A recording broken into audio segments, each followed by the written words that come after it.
Hello po, magandang gabi po sa inyo. Kapayapaan po ang sumasa inyo sa pangalan po ng ating Panginoong Yesus. Ang ating pong topic, ang ating pong paksa, ang Espiritu ng Ama at ang Anak ay isa lang. At saka ang tumataan po sa tao, ang nagtitemplo po sa tao ay ang Panginoong Yesus. Yan po ang ating paksa, yan po ang ating topic. Ang Espiritu ng Mag-ama ay isa lang at ang tumataan sa tao ay ang Panginoong Yesus magpakailanman. Yan po ang ating paksa, yan po ang ating topic. Isa lang po ang Espiritu ng Ama at saka ng Anak. Gaya rin naman po ni Elias, isa lang din ang Espiritu ni Elias saka ni Juan. Ganun po ang Mag-ama, Panginoong Yesus. Si Elias po, at si Juan, isa lang po espiritu noon, pero dalawa ang kanyang laman. Noong una, si Elias siya. Tapos, yung pangalawang nagkatawan tao si Juan Bautista, pinagkatawan tao ng Panginoong Diyos. Ang naging pangalan niya naman, Elias, yung laman. Ganon din po ang ating Panginoong Yesus, ang Ama. Yung espiritu ng Ama, nasa Panginoong Yesus, isa lang espiritu ng Ama at saka Anak. Gaya naman ni Juan Bautista saka ni Elias, isa lang ang espiritu nila. Pero dalawa ang naging katawan laman ni Elias saka si Juan Bautista. Pero ang ating Panginoong Yesus, isa lang. Ang Panginoong Yesus din yung katawan laman, pero ang espiritu ng Panginoong Yesus, espiritu rin ng Ama. Siya po yung Holy Spirit ng Ama. Magkapangalan po sila ng Ama. Kasi nga, hindi naman po pwede ang espiritu ng Ama, Jesus Christ ang pangalan, pagdating naman sa langit, iba ang pangalan ng Ama. Hindi po ganoon. Kung ano yung Holy Spirit na nasa atin, yun po rin yung Spirit, yung pangalan ng Ama, Jesus Christ din po. Magkapangalan po sila ng Ama, yung Holy Spirit, yung Panginoong Yesus, saka yung Ama, magkakapangalan po sila. Isa lang ang kanilang espiritu, pero may dalawa po silang person. Katawan panlangit po kasi ang taglay ng Panginoong Yesus dati. Katawan tao lang siya. Ganun po, may dalawang person, pero isa sila ng pagka-Diyos. Kasi po si Juan Bautista saka si Elias, iisa lang din po ang espiritu niyan. Pinagkatawan tao ng Panginoong Diyos. Si Elias, ito po, basahin ko po sa inyo. Sa Lucas, Kapitulo 1, 5 hanggang 17.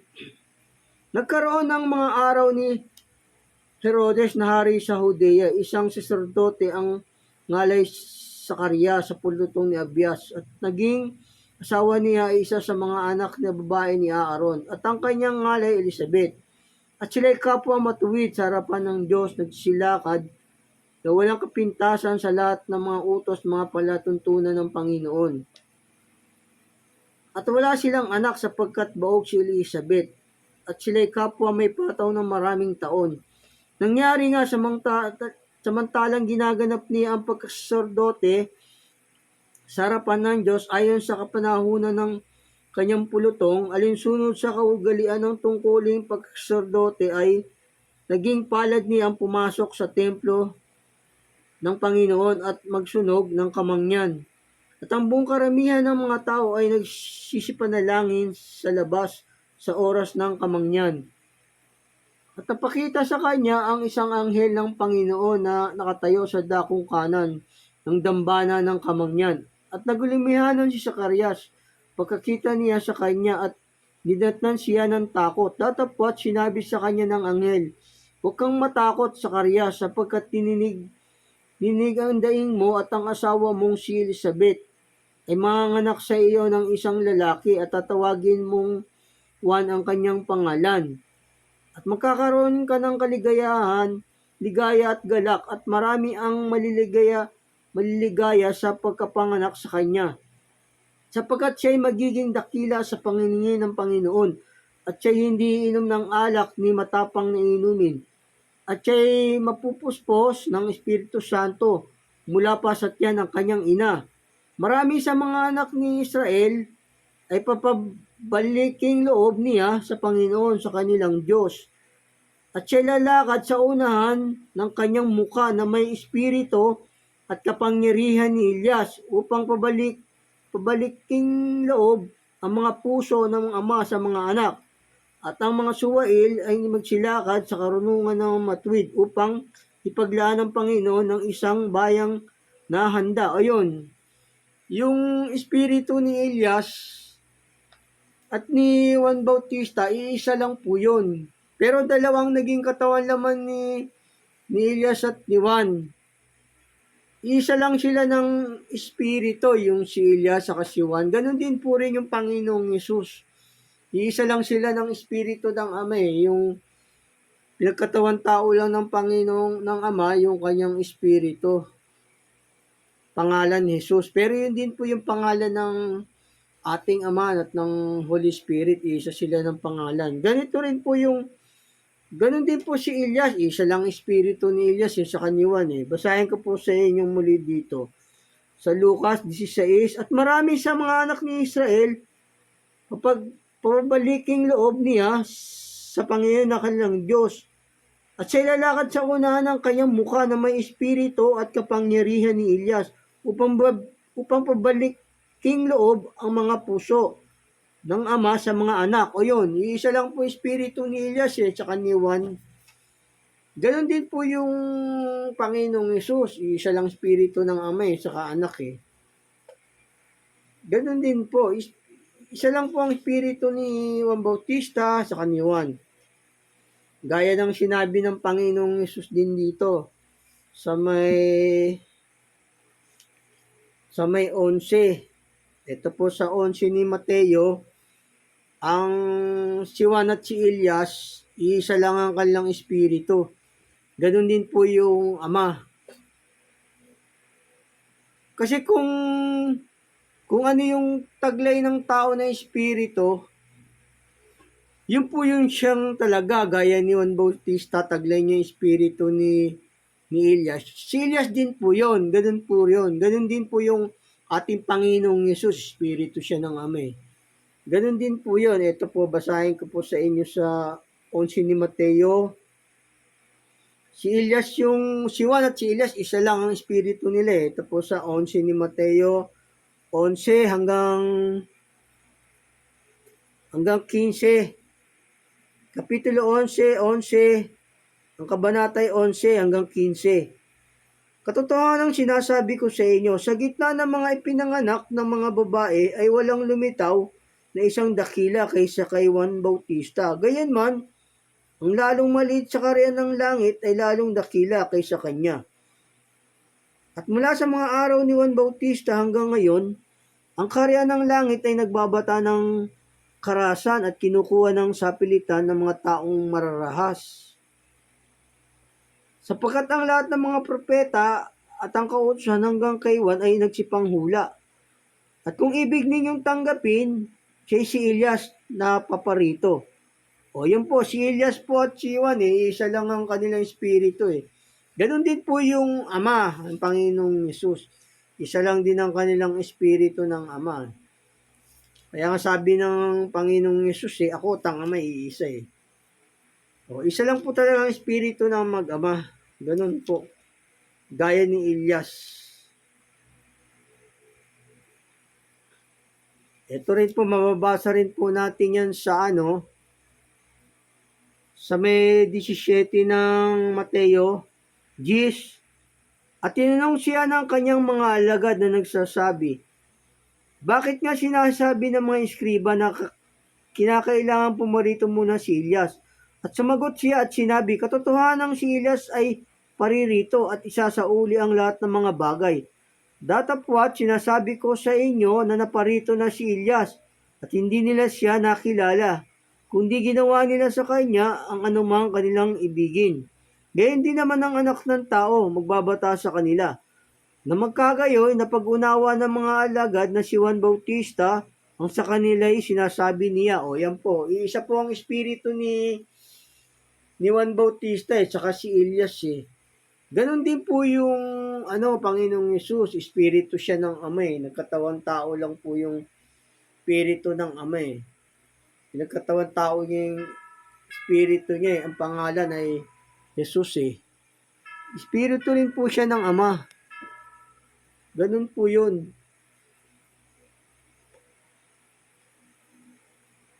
Kaya ating Panginoong Diyos po yun, na anak ng Ama, kasi espiritu rin siya ng Ama Isa lang po ang espiritu ng Ama at ng Anak, ganun.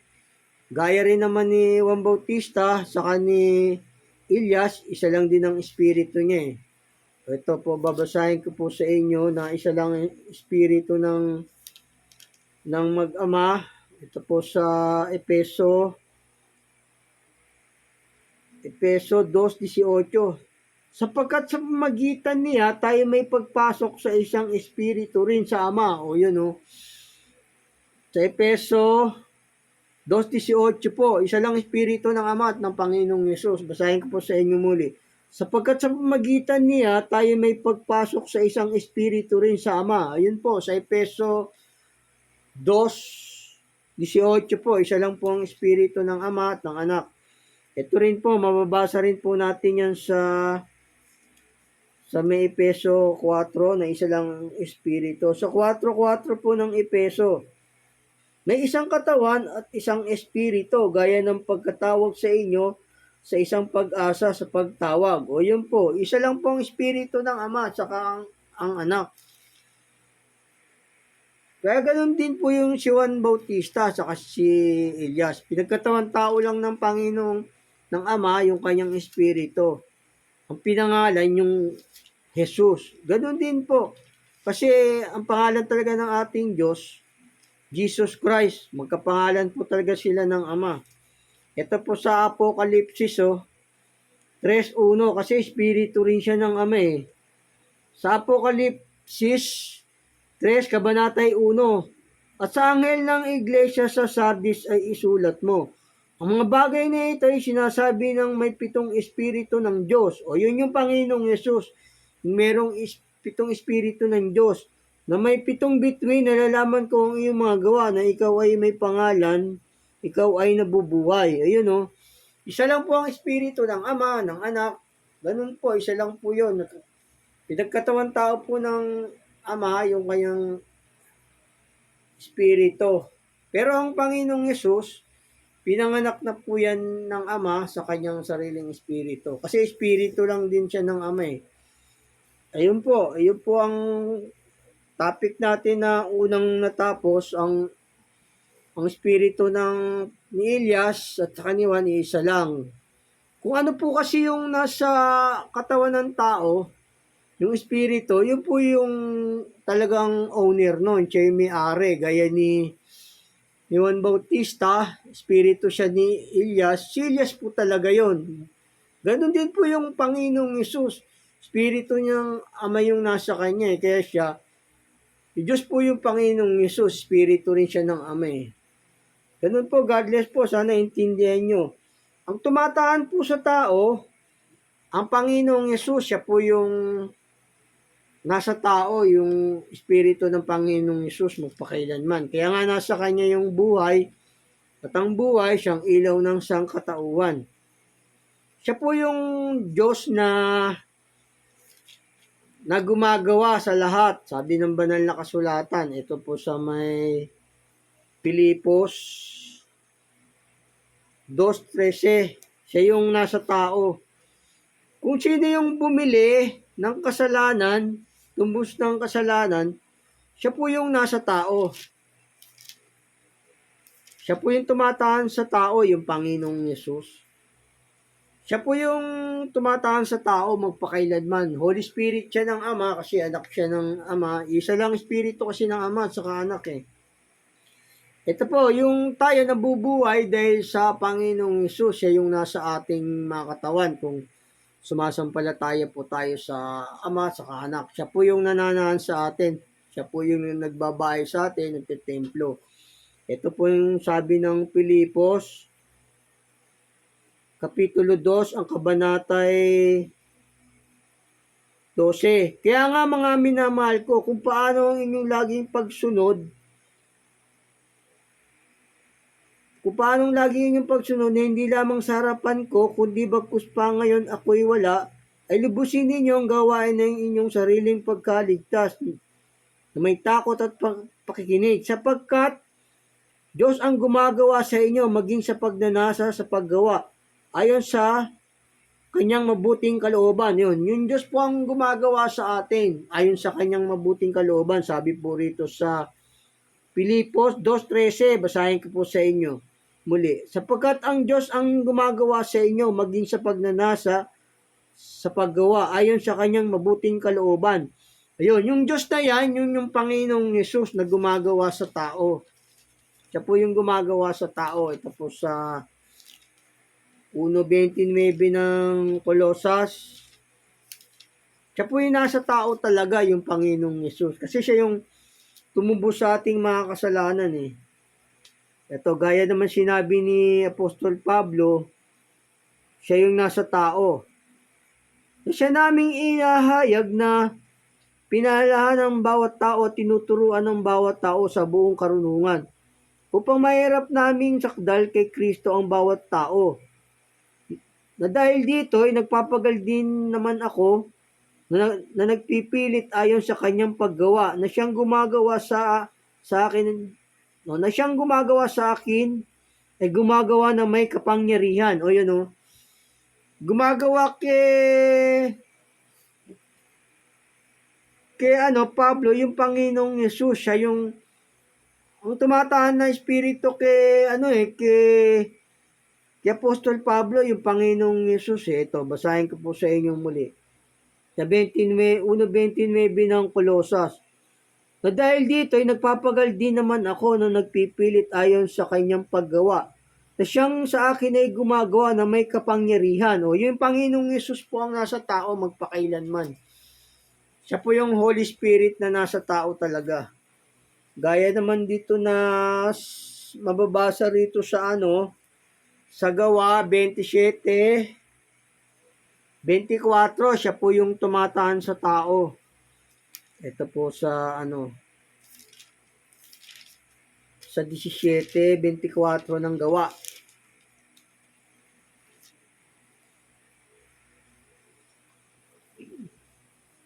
Kapitulo 17, ang kabanatay 24, dito po sa Gawa. Yung Diyos ang gumagawang yon, yung Panginoong Yesus, siya po yung nasa tao. Yung bumili ng kasalanan o tumbos ng kasalanan, siya po yung nasa taong nananahan magpakailanman. Yung Holy Spirit ng Ama, ang Panginoong Yesus. Kaya ang pangalan ng ating Ama, Jesus Christ din po yun. Kasi hindi po pwedeng yung espiritu mo, tapos iba naman yung espiritu mo, Jesus Christ, tapos yung Ama sa langit, iba ang pangalan. Hindi po, isa lang po pangalan ng ating Ama. Kasi ang Holy Spirit kasi, kapangyarihan niya ng Diyos eh. Kaya ang Panginoong Yesus yun eh. Yun din po yung pangalan ng ating Ama, Jesus Christ din. Ito, basahin ko po sa inyo muli dito sa Gawa para maintindihan niyo po. Ang Panginoong Yesus po yung nasa tao na tumatahan na tetemplo sa tao, yung bumili ng mga kasalanan, tubos ng kasalanan. Ito po sa Gawa 17, kabanatay 24 hanggang 28.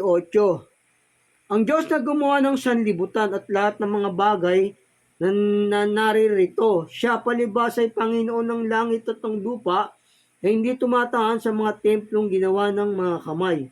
Hindi rin naman pinaglilingkuran siya ng mga kamay ng mga tao na para bagang siya'y nangangailangan ng anumang bagay. Yamang siya rin ang nagbibigay sa lahat ng buhay at hininga at lahat ng mga bagay. Ginawa niya sa isa ang bawat bansa ng mga tao upang magsipanahanan sa balat ng buong lupa. na itinakda ang kanilang talagang ayos ng mga kapanahunan at ang mga hangganan ng kanilang tahanan upang kanilang hanapin ang Diyos baka sakaling maapuap niya siya at siya'y masumpungan. Bagamat hindi siya malayo sa bawat isa sa atin, sapagkat sa Kanya tayo nangabubuhay at nagsisikilos at mayroon tayong pagkatao na gaya naman ng sinabi ng ilan sa inyong sariling manunula, sapagkat tayo na may sa kanyang lahi. O kita nyo nga to, sabi rito, yung mga Israel sa lahi ng Diyos, o yun yung Diyos nga, yung nagkatawan tao, kasi sila nga yung lahi ng Diyos eh, dun yung nagkatawan tao na ang Panginoong Yesus eh. O sa kanya tayo nagsisikilos, yung sa Diyos na yun, yung sa lahi ng Diyos. Sabihin, yung Panginoong Yesus po yun. O basahin ko po rito sa inyong muli sa Gawa 17:27. Upang kanilang hanapin ang Diyos, baka sakaling maapuap nila siya at siya'y masumpungan.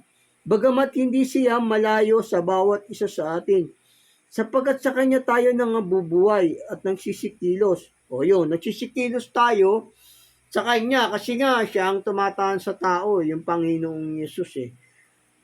Patuloy ko po, nagaya naman ng sinabi ng ilan sa inyong sariling manunula, sapagkat tayo na may sa kanyang lahi. O yun, sa kanyang lahi, dun siya nagkatawan tao. O nagsisikilos sila, o dahil ang gumagawa sa kanila yung Panginoong Yesus, yun po yung nasa tao talaga, na tumataan sa tao magpakailanman. Kaya nga sinugo ng Ama ang espiritu ng kanyang anak sa ating mga puso. Sabi po rito sa Gawa, ito po basahin ko po sa inyo sa Gawa. Siya po yung nasa tao, yung Panginoong Yesus, yung tumataan sa tao. Ito po, siya po yung nasa puso ng tao na gumagawa sa tao, yung Panginoong Yesus po. Kaya ang ating Panginoong Yesus, Diyos po yun na bilang anak ng Ama. Ito po sa Gawa 4, Kabanatay 4. Tatapot nang dumating ang kapanahunan ay sinugo ng Diyos ang kanyang anak na ipinanganak ng isang babae na ipinanganak sa ilalim ng kautusan upang matubos niya ang nasa ilalim ng kautusan upang matanggap natin ang pagkukupkop sa mga anak. Sapagkat tayo mga anak ay sinugo ng Diyos ang espiritu ng kanyang anak sa ating mga puso na sumisigaw, Aba, Ama. O yun sinugo ng Ama yung espiritu ng anak sa ating puso. Sabi rito po sa Galatia 4:6.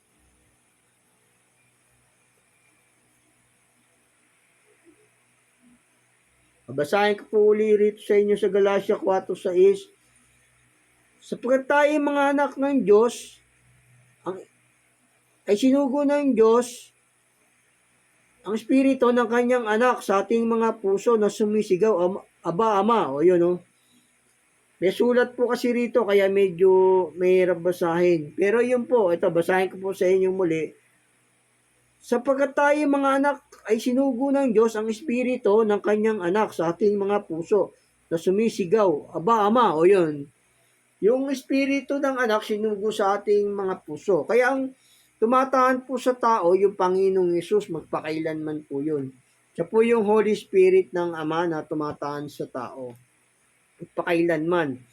Gaya naman dito sa unang Timoteo, sabi rin ni Apostol Pablo, siya yung gumagawa sa kanila, ang Panginoong Yesus. Dito po sa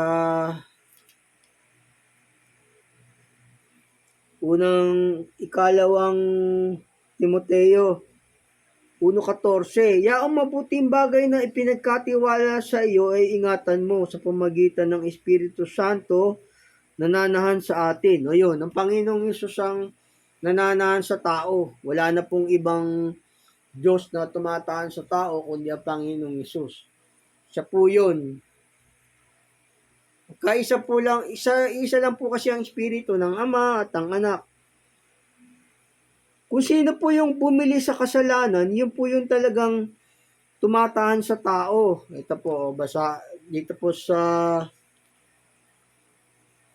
Sa unang Korinto, siya yung bumili ng kasalanan natin eh. Kaya nga siya, tayo templo ng Diyos.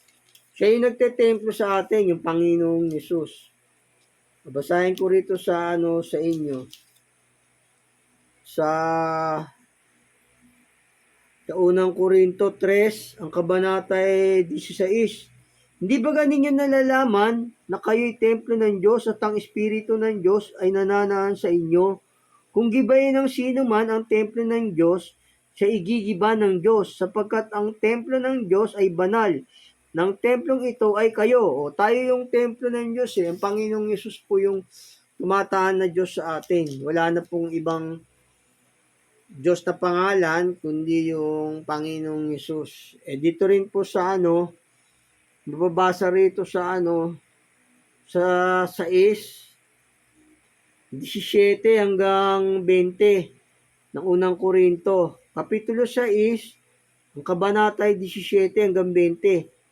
Ngunit ang nakikisama sa Panginoon ay kaisang Espiritu niya. Magsitakas kayo sa pakikiapid. Lahat ng kasalanan gawin ng mga tao na nga sa labas ng katawan. Ngunit ang gumagawa ng pakikiapid, nagkakasala laban sa kanyang sariling katawan. O hindi pa ninyo nalalaman ang inyong katawan ay templo ng Espiritu Santo na nasa inyo, na tinanggap ninyo sa Diyos, at hindi kayo sa inyong sarili. Sapagkat kayo binili sa halaga, luluwalhatiin nga ninyo ng inyong katawan ang Diyos. Ayun ang Diyos na tumataan sa atin, ang Panginoong Yesus. Kasi siya yung bumili sa atin, tumbos sa ating mga kasalanan eh.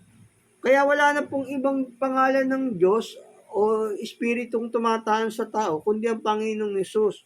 Babasahin ko po sa inyo muli dito sa unang Korinto, sa kabanata 19 hanggang 20. O hindi ba ninyo nalalaman na ang inyong katawan ay templo ng Espiritu Santo na nasa inyo, at tinanggap ninyo sa Diyos at hindi kayo sa inyong sarili? Sapagkat kayo'y binili sa halaga, luluwalhatiin nga ninyo ng inyong katawan ang Diyos. O yun ang Diyos na tumataan sa atin, na Holy Spirit, ang Panginoong Yesus po yun, wala na pong iba. Kaya ang pangalan po ng ating Diyos, yung Ama at Anak, iisa lang yan. Iisa lang kasi ang kanilang Espiritu. Jesus Christ po talagang pangalan ng ating Diyos Anak at saka Ama. Isa lang po ang kanilang Espiritu saka pangalan nila. Gaya ng binasa ko sa inyo kanina, si Elias at saka si Juan, isa lang din ang Espiritu nila. Bagamat dalawang laman ng naging katawan ni Elias, kasi pinagkatawan tao siya ng Ama si Elias sa katauhan ni Juan Bautista Nagbago lang yung pangalan niya sa laman, Juan Bautista, pero yung espiritong taglay ni Juan, si Elias po yun. Isa lang po ang espiritu ni Elias at saka ni Juan Bautista. Ganon din po yung Ama. Wala na pong bumili sa ating kasalanan sa lumang tipan at bagong tipan, kundi ang Panginoong Yesus. Kaya nga sabi rito, taglay natin ang pag-iisip ni Kristo pagka yung sinusunod natin yung utos ng Diyos. Kasi siya nga yung yung nasa tao. Siya yung tumataan sa tao. Pagka kasi sinusunod natin yung utos ng Diyos, ang Diyos na yun, ang tumataan sa atin ng Panginoong Yesus, taglay natin yung kanyang pag-iisip. Ito po sa unang Korinto 2, kabanata 16. Sapagat sino ang nakakilala ng pag-iisip ng Panginoon upang siya'y turuan niya? Datapwat, nasa atin ang pag-iisip ni Kristo. O yun yung pag-iisip ng Panginoong Yesus nasa atin pagka sinusunod po natin yung kanyang utos. Siya po yung Diyos na tumatahan sa tao. Wala na pong iba. Ang Panginoong Yesus po yun dito sa may sahin ko sa inyo rito. Siya po yung talagang nasa tao. Ang Panginoong Yesus, wala na pong iba na Diyos na tumataan sa tao kundi ang Panginoong Yesus. Siya yung makakasama natin magpakailanman yung Panginoong Yesus na Diyos. Ito po sa may ikalawang Korinto 13, ang kabanatay 5. Sisyatin ninyo ang inyong sarili. Kung kayo na nga sa pananampalataya, subukin ninyo ang inyong sarili. Hindi baga ninyo nalalaman sa gandang inyong sarili na si Kristo Jesus ay nasa inyo? Maliban na nga kung kayo'y itinakwil na. O si Yesu Kristo yung nasa atin. Sabi rito sa banal na kasulatan. Siya po yung mananahan sa atin magpakailanman. Yung Holy Spirit ng Ama, si Yesu Kristo po yun. Hindi po pwedeng magbago yung pangalan ng Diyos. Ang pangalan niya, Jesus Christ sa Holy Spirit tapos pangalan niya sa taas iba. Hindi po, isa lang po ang pangalan ng ating Ama at ng Anak. Isa lang po ang pangalan ng Diyos talaga, Jesus Christ lang po yun. Yung tumataan sa tao magpakailanman. O basahin ko po, kasi siya yung tataan sa atin magpakailanman, sabi sa banal na kasulatan Ito, basahin ko sa inyo rito sa 1.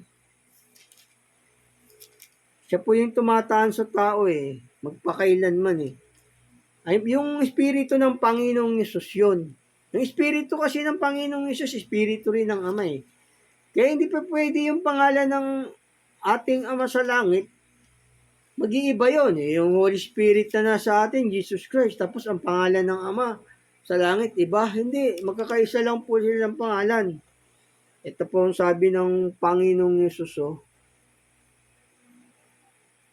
Siya yung makakasama natin sa lahat ng panahon Yung Holy Spirit, yung Panginoong Yesus po. Ito po sa 1:14, ang kabanatay 26. Tatapwat ang mga aliw sa makatwid bagay, ang Espiritu Santo na susuguin ng Ama sa aking pangalan, siya magtuturo sa inyo ng lahat ng mga bagay at magpapaalala ng lahat ng sa inyo ay aking sinabi. O yun yung Panginoong Yesus yun, siya yung makakasama natin habang panahon. O ito po. Ito po, may mabasa pa rin po rito sa may 14:16 hanggang 17 ng 1. At ako'y dadalangin sa Ama at kayo bibigyan niya ng ibang mga aliw upang sumainyo magpakailanman. O kita nyo nga, ang Holy Spirit na tumataan sa atin magpakailanman, sabi ng banal na kasulatan. Babasahin ko po sa inyong muli dito sa 1:14-16. At ako'y dadalangin sa Ama at kayo bibigyan niya ng ibang mga aliw upang sumainyo magpakailanman. O, sumaatin to magpakailanman itong Holy Spirit na to Ang pangalan nito, Jesus Christ, sabi sa banal na kasulatan. Kasi siya yung tataan sa tao magpakailanman yung mga aliw na Holy Spirit na yun ang Panginoong Yesus yun Ito sabi sa banal na kasulatan Kaya ang Espiritu ng Ama at ng Anak at pangalan, isa lang po yan kasi isa lang yung kanilang Espiritu. Isa lang yung kanyang pangalan Ito po, basahin ko po sa inyong muli rito sa ikalawang Korinto 13:5. Sisyatin ninyo ang inyong sarili. Kung kayo na nga sa pananampalataya, subukin ninyo ang inyong sarili. Hindi baga ninyo nalalaman sa ganang inyong sarili na si Yesu Kristo ay nasa inyo? O tanyo, si Yesu Kristo ay nasa atin, yung Holy Spirit.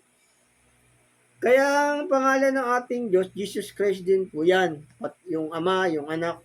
Kasi siya yung Holy Spirit Hindi po pwede yung Espiritu mo, Jesus Christ, tapos pangalan mo sa taas, sa langit, iba. Hindi po, isa lang po talaga ang pangalan ng ating mag-ama, kundi Panginoong Yesus din po talaga.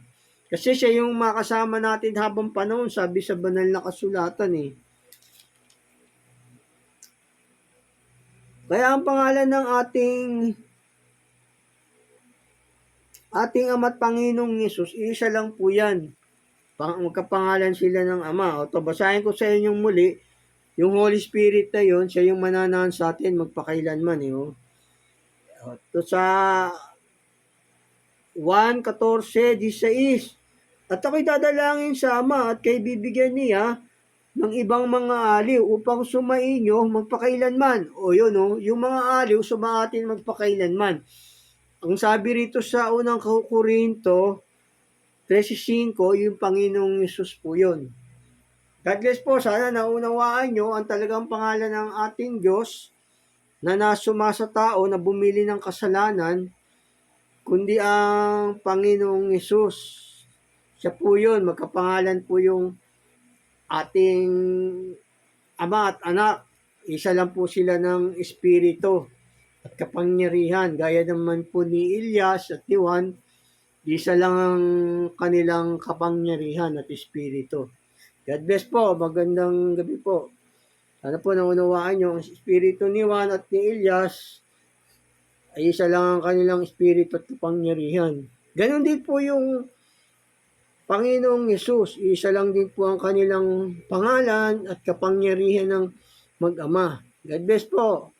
I love you po sa pangalan po ng Panginoong Hesus. Ingat po. God bless.